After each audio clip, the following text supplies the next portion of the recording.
Assalamualaikum warahmatullahi wabarakatuh.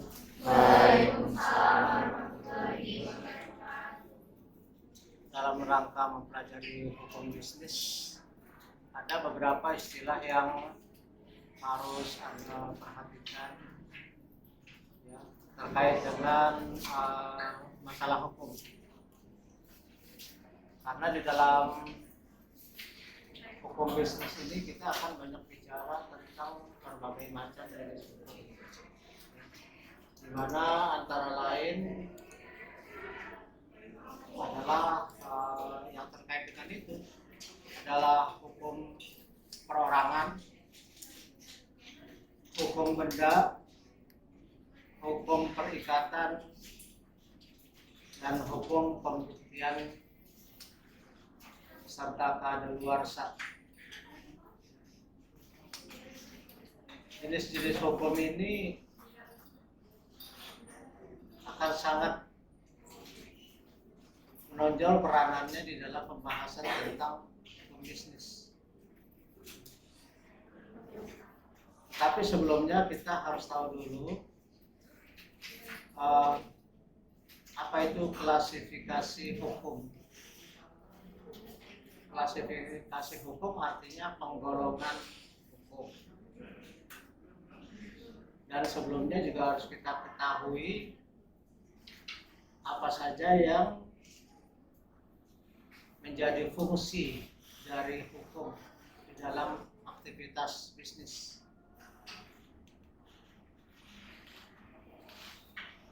Pengklasifikasian hukum itu biasanya didasarkan sebagai berikut, yang terdiri dari hukum material dan hukum formil. Hukum material atau substantive law adalah hukum yang terdiri dari aturan-aturan. Jadi seperangkat atau rangkaian hukum yang membebani serta memberi hak, membebani kewajiban dan memberi hak kepada setiap orang yang terkait setiap subjek hukum yang ada di Indonesia. Jadi kalau Anda menemukan pasal-pasal hukum yang di dalamnya terdiri dari penjelasan-penjelasan, misalnya barang siapa yang akibat kelalaiannya menyebabkan hilangnya nyawa orang lain akan dipenjara sekian tahun. Jadi bunyinya seperti itu ya. Itu merupakan hukum material.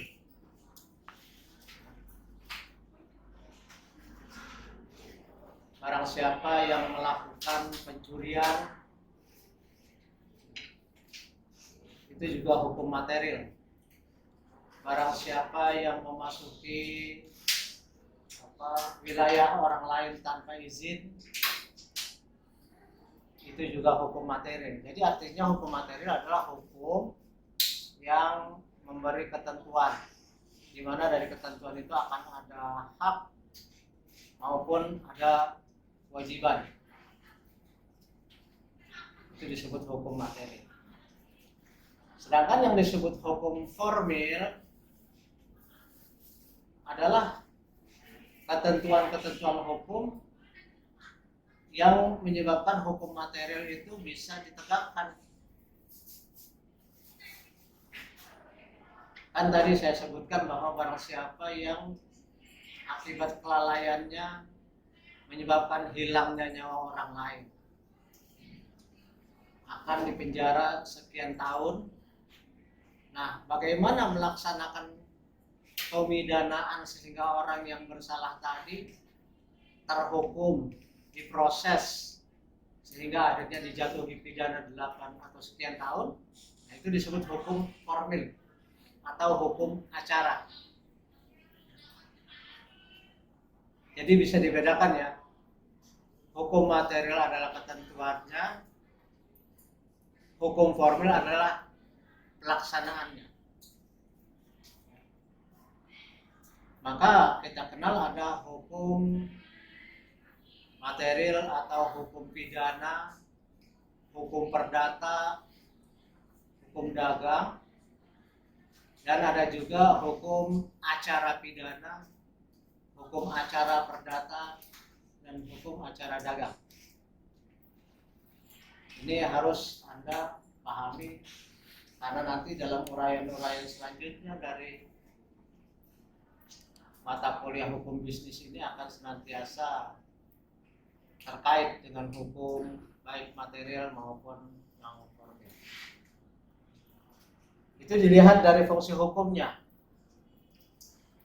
Sementara kalau dilihat dari wilayahnya, kita bedakan ada hukum nasional dan ada hukum internasional. Hukum nasional artinya hukum positif yang berlaku di suatu negara. Sementara hukum internasional adalah hukum yang berlaku untuk semua negara. Hukum internasional. Misalnya aturan-aturan hukum yang mengikat karena dikeluarkan oleh PBB atau dikeluarkan oleh ASEAN, berarti berlaku untuk semua negara ASEAN. Oke.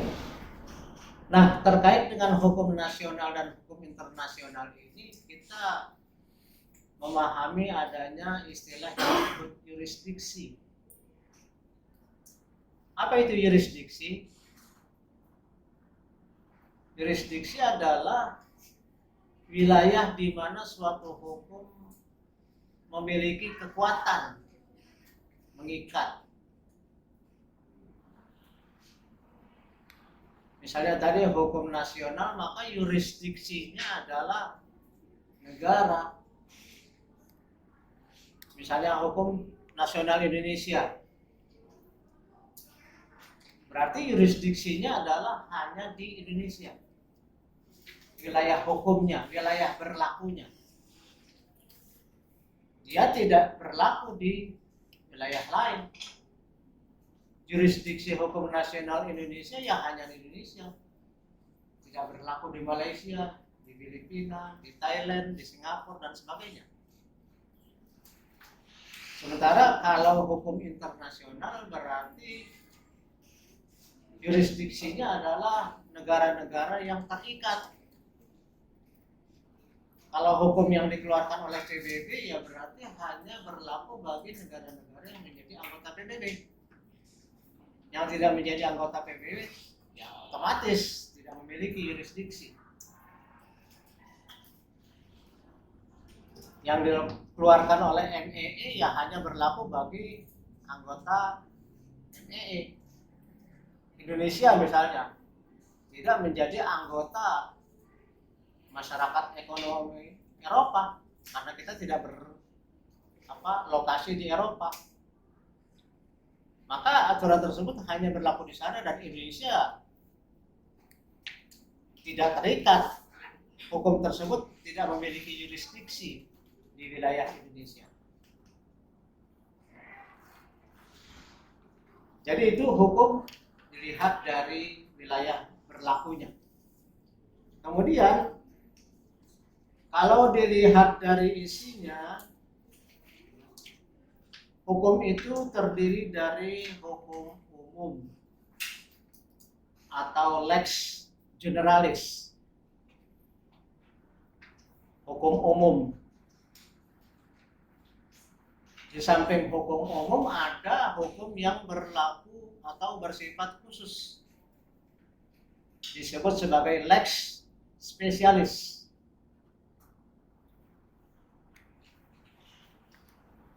Misalnya, kitab undang-undang hukum perdata itu mengatur semua persoalan keperdataan secara umum, ya, baik menyangkut hukum perorangan, hukum kebudayaan, hukum perikatan, hukum warisan, hukum kadaluarsa, secara umum. Tetapi kemudian ada undang-undang hukum dagang,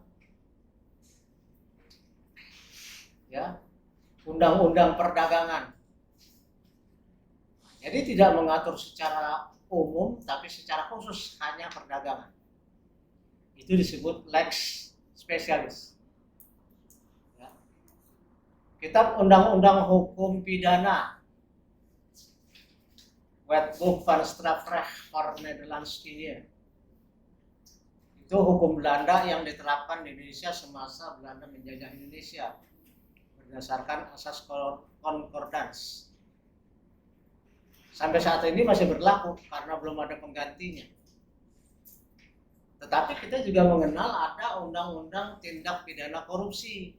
Nah, berarti hukum pidana KUHP itu adalah lex generalis, sementara undang-undang tipikor adalah lex specialis. Undang-undang tentang penyelundupan, ya, undang-undang tentang informasi elektronik, ITE, itu lex spesialis. Sementara lex generalisnya adalah kitab undang-undang hukum pidana.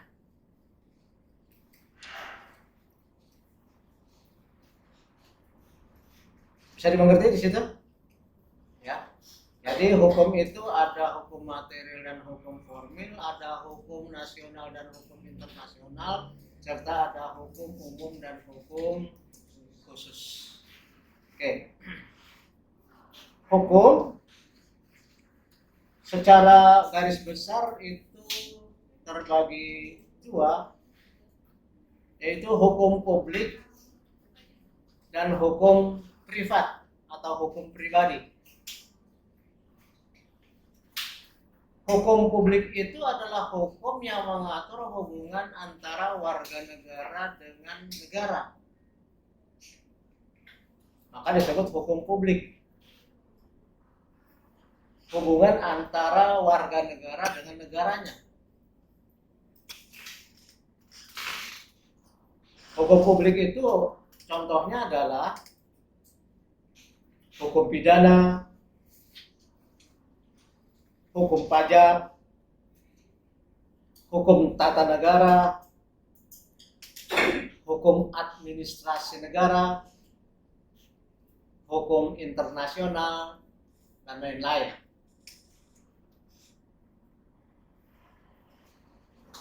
Mengapa disebut sebagai hukum hubungan antara warga negara dengan negara? Seperti hukum pidana misalnya.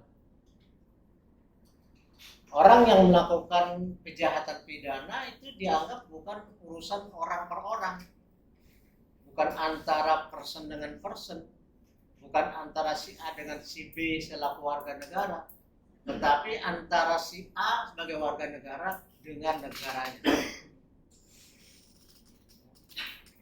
Oleh karena itulah maka kemudian ketika orang melakukan hukum pidana,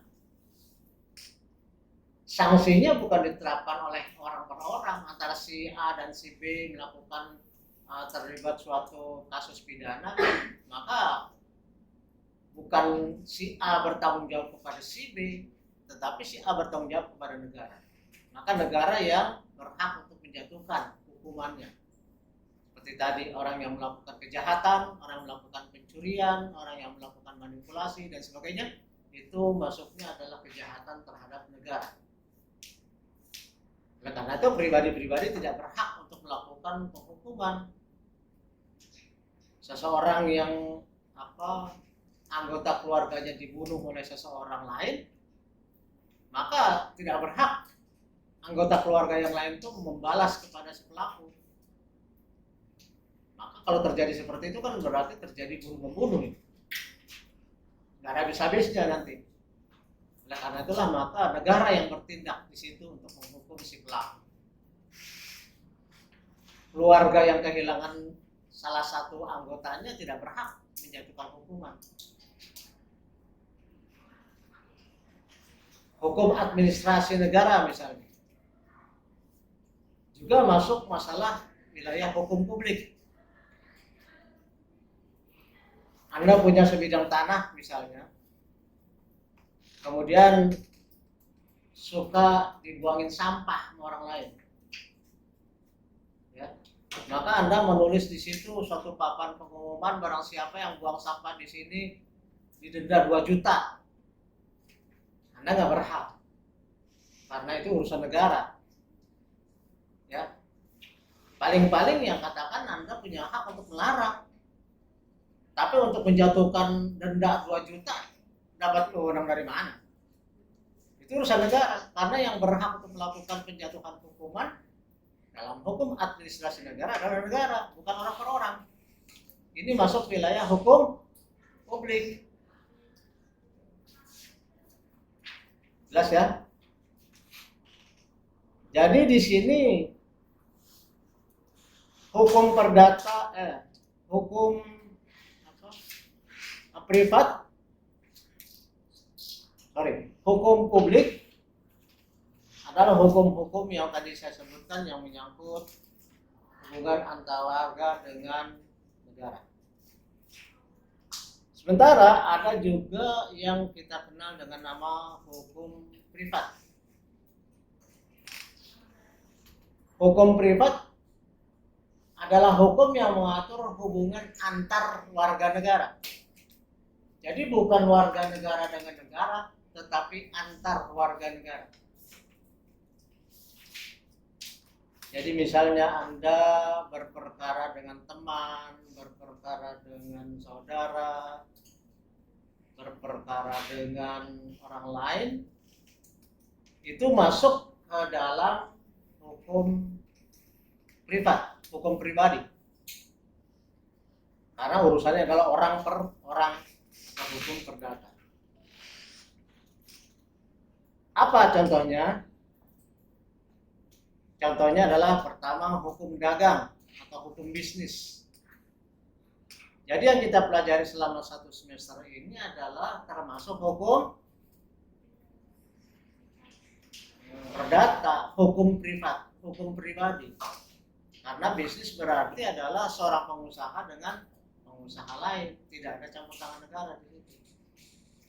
Jadi kalau ada di situ tindakan yang merugikan atau wan prestasi, maka wilayahnya adalah Anda berhak untuk melakukan penuntutan terhadap orang itu, tetapi hanya dalam kategori bisnis, wilayah privat saja. Negara tidak ikut campur di situ. Negara hanya memfasilitasi, misalnya ada pengadilan perdata, tapi urusannya adalah orang kepada orang lain. Sementara kalau pidana adalah orang dengan negara. Yang kedua, hukum privat itu adalah hukum perburuhan. Hubungan antara seorang pekerja dengan majikannya. Ya. Karyawan di pabrik, karyawan di mall, karyawan di industri, karyawan di UNIS, dan sebagainya, itu masuk ke dalam wilayah hukum privat atau hukum perdata. Hubungannya tidak dengan negara. Anda misalnya ada permasalahan dengan UNIS, ya, misalnya Anda sudah melakukan perkuliahan sekian lama, tapi kemudian nilai Anda hilang semua, ya, itu berarti UNIS telah melakukan wan prestasi, entah karena kelalaian atau entah karena kesengajaan, tapi hubungan Anda secara hukum dengan UNIS adalah hukum perdata, bukan hukum publik. Ya. Hukum perkawinan juga masuk ke dalam hukum perdata. Tidak ada negara ikut-ikutan orang mau nikah atau mencerai, terserah, karep baik. Ya, maka hukum perkawinan masuk hukum perdata.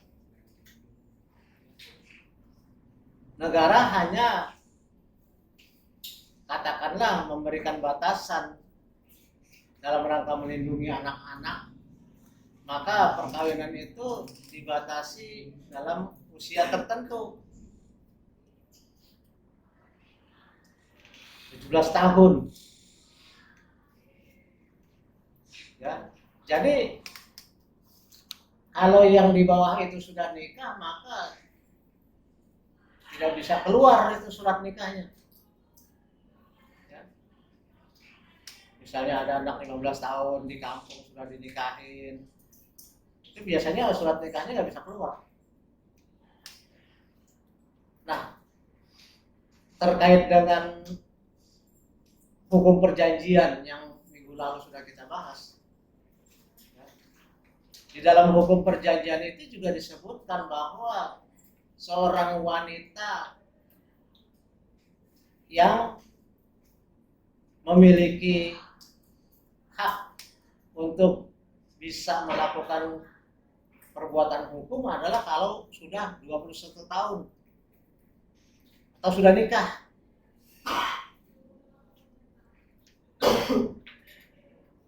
Ya. Sudah nikah, malah kalau hukum Belanda, hukum perdata aslinya, itu begitu nikah dia nggak berhak lagi melakukan perbuatan hukum meskipun sudah 21 tahun. Ya. Seorang dinyatakan mampu melakukan perbuatan hukum kalau sudah 21 tahun ke atas. Tapi kalau 21 tahun kemudian dia sudah nikah, maka dia kehilangan haknya. Cuma ketentuan itu sekarang sudah dihapus oleh Mahkamah Agung. Kenapa? Karena diskriminatif.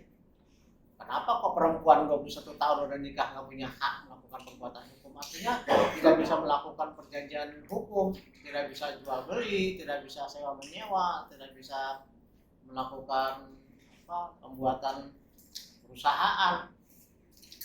Itu dianggap diskriminatif. Maka ketentuan tentang 21 tahun itu dihapus sehingga Anda ketika berusia 21 tahun ke atas dan sudah menikah tetap bisa melakukan perbuatan. Kalau dulu nggak bisa. Ya. Memang sudah nggak berlaku. Hanya sekedar Anda ketahui bahwa zaman Belanda dulu perempuan 21 tahun kalau sudah menikah kehilangan hak untuk melakukan perbuatan hukum. Kemudian hukum agraria juga masuk ke dalam hukum perdata. Apa itu hukum agraria? Hukum yang mengatur tentang hak-hak tanah dan bangunan. Jadi Anda punya rumah, sertifikatnya itu masuk ke dalam pengaturan hukum agraria dan itu masuk ke dalam wilayah hukum perdata.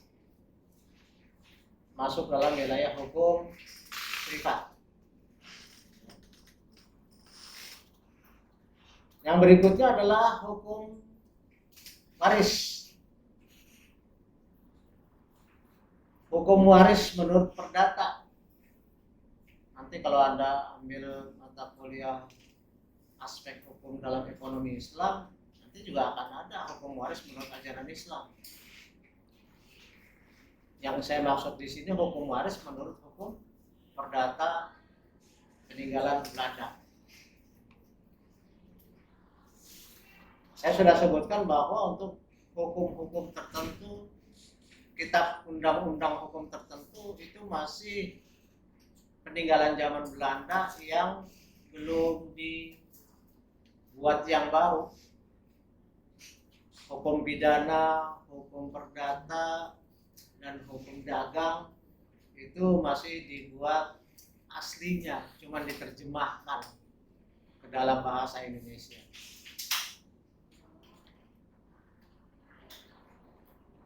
Oke. Selain itu, sistematika hukum juga bisa kita lihat dari sudut pandang ilmu pengetahuan. Dari sudut pandang ilmu pengetahuan, hukum itu dibagi atas yang pertama hukum perorangan. atau Personrecht bahasa Belandanya. Hukum perorangan. Ini yang menyangkut hak dan kewajiban orang per orang. Yang menyangkut pengaturan kapan seseorang dianggap mampu melakukan perbuatan hukum. Ya, itu Personrecht. Yang kedua adalah hukum keluarga, family recht.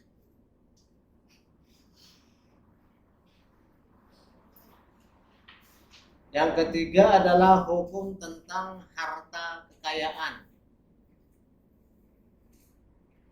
Vermogensrecht. Kamu nggak bisa deh tulis yang bahasa Belanda, nyebut juga susah ya. Vermogensrecht. Kemudian yang keempat adalah hukum waris atau erfrecht.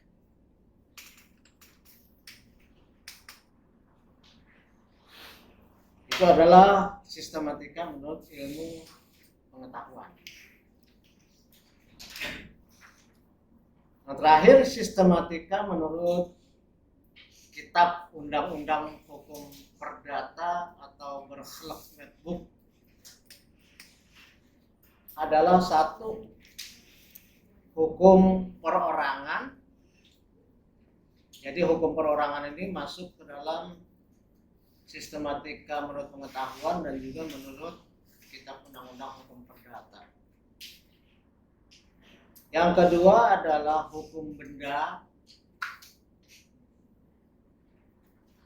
Yang ketiga adalah hukum perikatan yang sudah kita pelajari. Yang keempat adalah hukum pembuktian. Oke. Hukum perorangan itu adalah yang mengatur tentang orang sebagai subjek yang membawa hak dan kewajiban. Kapan berlakunya seseorang sebagai pembawa hak adalah mulai dari dia dilahirkan sampai dia wafat. Mulai dari lahir sampai dia wafat berarti dia adalah subjek yang memiliki hak dan juga membawa beban kewajiban.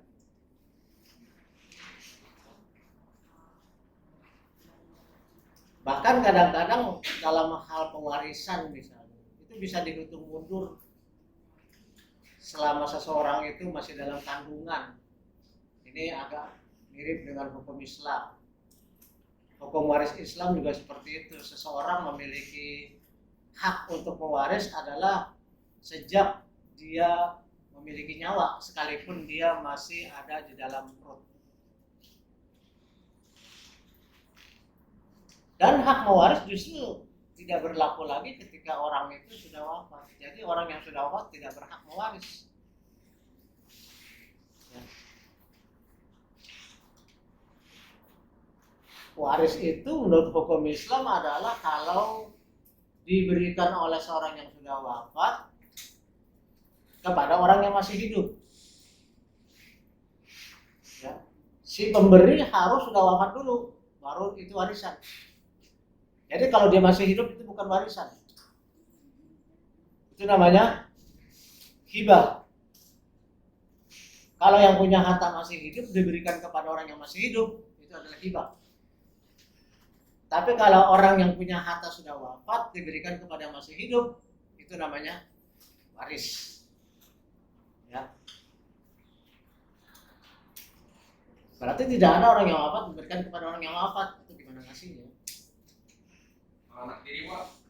Anak tiri sepanjang memang dia merupakan keturunan tetap dapat. Anak tiri misalnya gini ya, katakanlah si A punya bapak, ya. Bapaknya itu kemudian nikah lagi dengan seorang perempuan janda, punya anak satu, Yang berhak mewaris adalah istrinya, anaknya enggak. Tapi kalau seorang bapak, seorang laki-laki, dia nikah lagi sampai 4 kali dan semuanya dapat anak, semua dapat.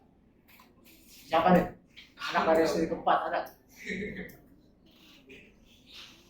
Jadi kalau dia memang anak dari si pemilik harta, sekalipun dia anak siri saja, kan yang nikah harusnya pasti cuma satu, yang pertama, ya kan? Selebihnya pasti siri atau memang istrinya ngizinin. Karena syarat Indonesia itu kalau seorang mau nikah lagi harus ada izin istrinya. Dia nanya, "Bu, boleh nggak saya nikah lagi?" Mendingan lo bunuh aja gue. Ya, nggak bakal dikasih izin. Mendingan bunuh aja gue daripada lo minta izin yang enggak gitu kan ya. Nah, maka biasanya orang laki-laki itu istrinya siri. Tapi apakah anaknya itu kemudian punya hak mewaris dari istri kedua, istri ketiga, keempat dan seterusnya? Tetap dapat sepanjang itu bukan anak tiri, kecuali dia kalau sama janda anak 10. Apa? Yang kedua itu Pak. Sepanjang itu anak itu tetap. Mungkin pertanyaan kamu bukan anak tiri, anak angkat. Anak angkat gimana? Ya, anak angkat. Seorang tidak punya anak, belum punya anak, sekian tahun lamanya, sering kan ya, lambat.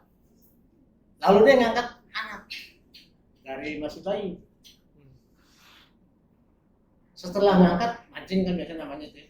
Ya dapat anak dia, 2 orang. Maka pertanyaannya, anak angkat ini dapat warisan nggak? Ya, siapa yang bisa jawab? Anak angkat ini dapat warisan nggak? Kalau anak yang 2, yang lahir kemudian dan anak kandung itu nggak usah dipertanyakan, pasti dapat. Kalau anak angkat yang udah diangkat duluan sebelum anak-anak kandungnya lahir, berhak nggak? Enggak. Kenapa? Bukan kandung. Berhak nggak? Menganggap itu berhak atau kagak? Berhak. Kenapa?